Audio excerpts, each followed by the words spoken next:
જી sir. તારીખ 15/11/2025ના રોજ Sachin police સ્ટેશનમાં એક ગુનો દાખલ થયેલો હતો. એમાં અજાણ્યા વ્યક્તિના વિરુદ્ધમાં ગુનો દાખલ થયેલો હતો.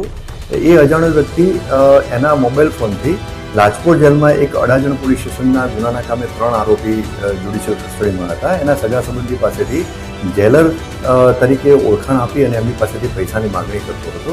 જે અનુસંધાને આ અજાણ્યા વ્યક્તિ વિરુદ્ધમાં ગુનો દાખલ થયેલો હતો.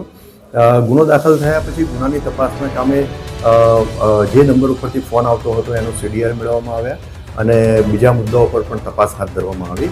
દરમિયાન અમદાવાદ શહેરના ઝોન 2ના DCP સાહેબની LCBની ટીમ છે એમને સ્પેસિફિક બાતમી મળેલી હતી.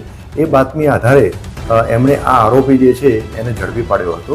આરોપીનું નામ છે રાજેશભાઈ નરેન્દ્રભાઈ ત્રિવેદી કરીને એનું નામ છે. એ મૂળ સુરેન્દ્રનગરનો રહેવાસી છે પણ હાલ ઈસનપુર અમદાવાદ ખાતે રહે છે. આ આરોપીની ત્યાંથી કબજો લઈ અને સચિન પોલીસ સ્ટેશનના ગુનાના કામે એની ધરપકડ કરવામાં આવેલી છે. તપાસ દરમિયાન જે માહિતી મળેલી છે અને જે આરોપીના વિરુદ્ધમાં જે ગુના દાખલ થયેલા છે એની હકીકત પણ મેળવવામાં આવેલી છે.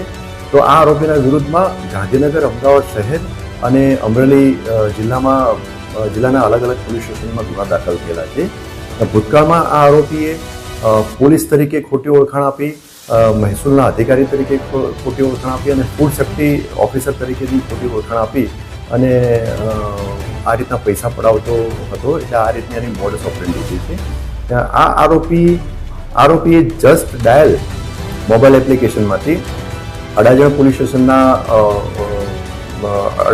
સ્ટેશનના ટેલિફોન નંબર મેળવી અને એ ટેલિફોન નંબર ઉપર PSO જોડે વાત કરી અને PSOને એવું કહ્યું કે આ જે અડાજણ પોલીસ સ્ટેશનના જે ગુનામાં 3 આરોપીઓ પકડાયેલા છે એનો હું એડવોકેટ બોલું છું અને કેટલા વાગે આરોપીઓને રજૂ કરવાના છે એની માહિતી મેળવી.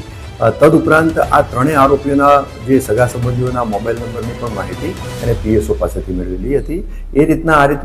એ પ્રકારે આ માહિતી મેળવી અને એમણે જે આરોપીઓના સગા સંબંધીઓને ફોન કરી અને પૈસાની માગણી કરી હતી.